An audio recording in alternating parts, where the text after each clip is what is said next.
I know that we're starting a session on robotics, and remote telesurgery may not seem to be the most common use of the use of robotics, and yet it was the primary stimulus behind development of medical robotics. And I'm going to take you a little bit through the history of how the current systems were developed. You know, when first robotics systems were introduced into the medical field in the 1980s, the RoboDoc was the first, but there was a lot of promises of what robots bring to surgery, from improved dexterity, image guidance, ability to pre-plan and automate maybe a part of the procedure. But it was the suggestion of a remote tele-present surgery which got the funding authorities, and particularly the U.S. military and NASA interested. And it was their investment in the two companies, Intuitive, well, later on became Intuitive, and Computer Motion, which has led to some of the systems that we have today. This was actually the first system developed by SRI called M7. You can see this was actually developed for the U.S. military by Stanford Research Institute. Later on, as you are aware, the patents were licensed by Intuitive Surgical and has now become the Da Vinci. But this system was a fully telesurgical system. It was actually an open system. It's for doing open surgeries and was dealing with battlefield injuries that may come. And in 1996, he underwent some sort of on TV, on camera trial. It was a mock patient. You see Alan Alda is there. That's John Bowersox, any of you knew that. He was a commander of the medical health in Iraq for a couple of years. And it really was the impetus for development of robotics was for a telesurgical application.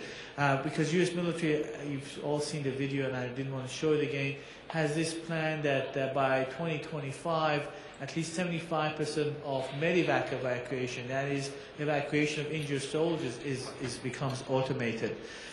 And this was actually the original Zeus system. Again, a fully telesurgical capability. This one was through a grant from the U.S. military and NASA to Yulin Wang, which led to development of the Zeus system. But it was my friend Jacques Maresco, he and I had been talking about this, and in September 2001, he did a test. This was really not a clinical demonstration of telesurgery, but really was a test to show that telesurgery was capable of being performed safely. The patient was in a big tertiary hospital. There were 3 professor surgeons around there, and Jacques was in a small office in New York, and he performed part of the cholecystectomy, the clipping, the cautery, everything else was done locally. But again, it showed that it was possible to control a robotic system from a distance in performing surgical maneuvers quite safely. As you can imagine, this was overshadowed by September 11th. In fact, that was the day that the major announcement to the news media was. Now, there were a number of important landmarks in this, but there were also a number of limitations. They were using very specific connectivity, very expensive. As I said, they chosen a very simple operation, and most of the operation was done locally. So a lot of skeptics felt, well, what's the use of this type of interaction when it's so limited? At the same time, we were working in Canada, as I said to you, and again, indications when you look at it, not only military, but there are civilian uses, not just in the battlefield, in the extreme environment, but something like a country like mine, which has very remote areas, as a means of getting to those remote areas. We have been working to create a very safe environment where we can actually do North Bay, a town in northern Canada, to do telesurgery on patients in those remote areas. Small hospitals, small operating rooms. You need portable systems and ability to be able to not only perform the whole surgery, but also potentially train the local surgeon who's a resident in performing some of these more complex laparoscopic surgery. In 2003, we established the first sort of network and we perform 22 quite complex operations, performing a whole variety of surgeries from Nissens to colon resections, laparoscopic, to other procedures, and we showed its safety and efficacy. This is actually me repairing a crura. Now, everything about this looks the same as anybody in this room doing a laparoscopic Nissen. The only difference is I'm 400 kilometers away from my patient. And I'm doing this operation.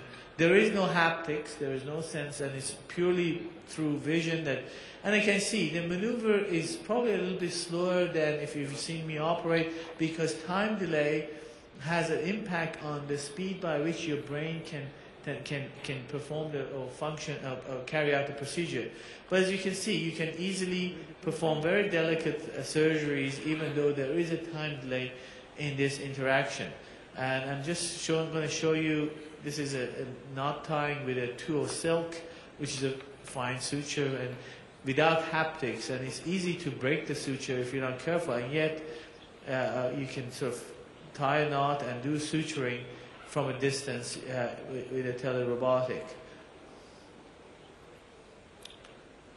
Your proprioception is affected, by the way, by the time delay and all of that, but your brain easily adapts. We had a time delay of 150 milliseconds between the two sites. So, and we found that that was a time delay that your brain can easily adapt to that.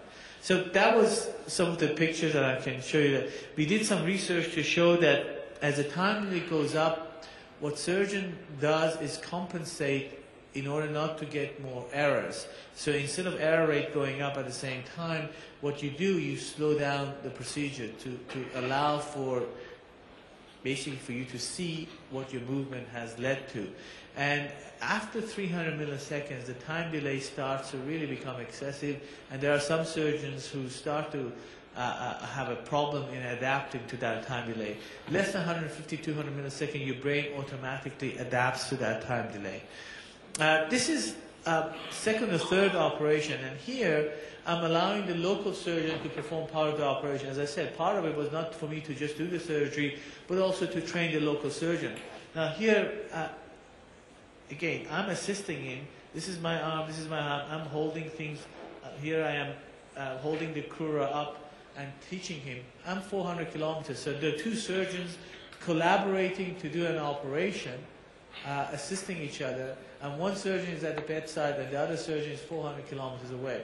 This was a very rich experience, and I think that's the future of surgery. We are in this room together, but tomorrow somebody may be in one hospital, somebody in the other. In order for you to collaborate, it does not require you to travel to that hospital. I really do believe with future technologies, surgeons can collaborate, exchange knowledge, teach and learn from each other across distances very smoothly. Here, I'm showing him where the posterior vagus is, and I'm holding up the planes, and I'm showing him where to operate, as I said, and I'm training a surgeon live on the job 400 kilometers away.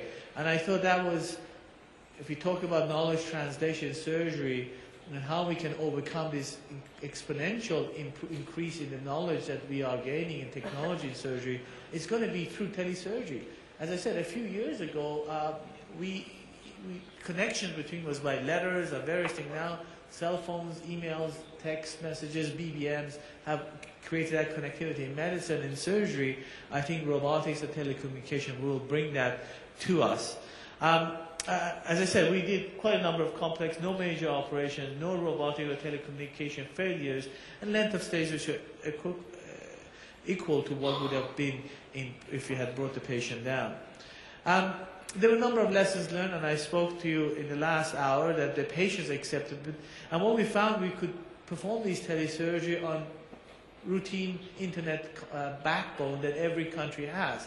The only thing is that you require quality of service. And again, most internet providers provide their VPN quality of service, which gives you rapid transmission. As far as privacy and security, it's easily achievable in coding and decoding your signals before it's sent out. So what we found that we don't need expensive ATM lines to perform telesurgery. In Canada, it is performed on the backbone of our telecommunication, which connects every hospital in the country.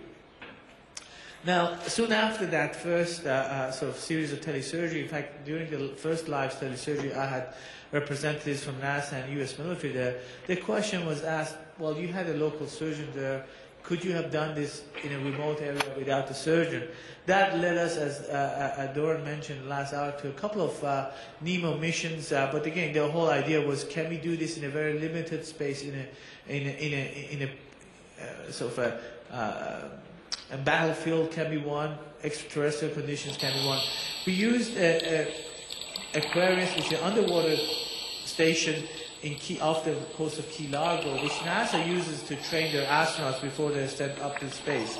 And we used it to see if we can actually perform telesurgery from a distance of about 5,000 kilometers this time, me in Canada and the astronauts. And we tested a variety of things, including telesurgery, but also a whole variety of other robotic systems which are developed to sort of help make the life of astronauts better.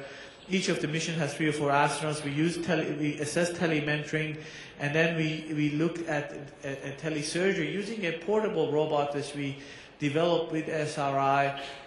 Again, this system, the difference is that this is an open system. This is not a laparoscopic system, because most of the trauma you're going to see in a spaceship is usually cuts and bruises, and maybe potentially things like nerve damage if there is a cut, or orthopedic cases. And you may, when in a zero gravity, you don't get that. But certainly as soon as they go into a gravity situation, whether they go back to Moon or eventually to Mars, there is gravity. And there were a number of orthopedic injuries during the Moon missions. People do not hear about this. But certainly the feel is they do need to provide some form of medical. And as far as the military goes, it's very clear why. And again, Israel is probably a leader in this. Robotics can bring that whole battlefield care closer so much more. This system was easily portable. It could be deployed and dropped and set up very quickly inside the Aquarius. There's the 2 astronauts actually setting it up in their bunk room. There's 6 astronauts sleeping there, and there's a system being set up in a sort of a makeshift hospital bed. And I'm sort of performing telesurgery. Now, we could perform telesurgery at the normal time of 150 to 200 milliseconds easily. But then they wanted for us to test a 2-second time delay. This is a time delay, by the way, between Earth and Moon. As you know, at the time of this time, President Bush had suggested that by 2025 there will be a moon base. Since then, Obama has changed it and has continued to support the Mars mission, but not creation of a moon base. I still think there's a moon base going to happen, because there's a significant interest in mining the moon for its various minerals and other things that it has. But there's a 2-second time delay. They want to know whether we can do telesurgery at that. And we found that simple task, yes, but complex telesurgery where the surgeon performs the surgery, not really possible. We also did other things like analysis of moon rocks, because that was their interest, and that was easy. With the same robot that we could do telesurgery, can be adapted to perform a variety of other things that NASA was interested, like analyzing moon rocks to avoid the astronauts having to do that. So what we found is that telesurgery using portable robots is feasible and effective, can be performed at 2-second time delay for simple tasks, but complex tasks require some degree of automation. And in the last several years, I've spent a fair bit of my time in developing automation in robotics. And I think in the next talk, I'll talk a little bit more about this. I do think what the advantage the robots bring is that capability of artificial intelligence and automation. It doesn't take the surgeon out of the loop, but enhance the ability. And I think the systems that you are going to see in the future come to market, they're going to be simpler robots with some degree of automation and pre-planning inbuilt, and I think will enhance some of the quality of work we do. So I think our next step is to develop mobile, more transportable robot, which capable of providing some degree of automation and scaling of motion, which is very important in control and overcoming haptics. I personally think that robotics, besides providing precision, is also a very important tool in knowledge translation surgery. Systems that are going to be developed in future will fully allow surgeons to collaborate from distances through robotics. And again, I know many people have a hard time looking at the current systems and say, what is the value of a Da Vinci in my practice? Please don't look at Da Vinci as the end-all of our robotics, and I will, in my next talk about this. The systems coming on, this is the first generation. It's like looking at the original computer, which was the size of a room, and saying, what's the use of having that?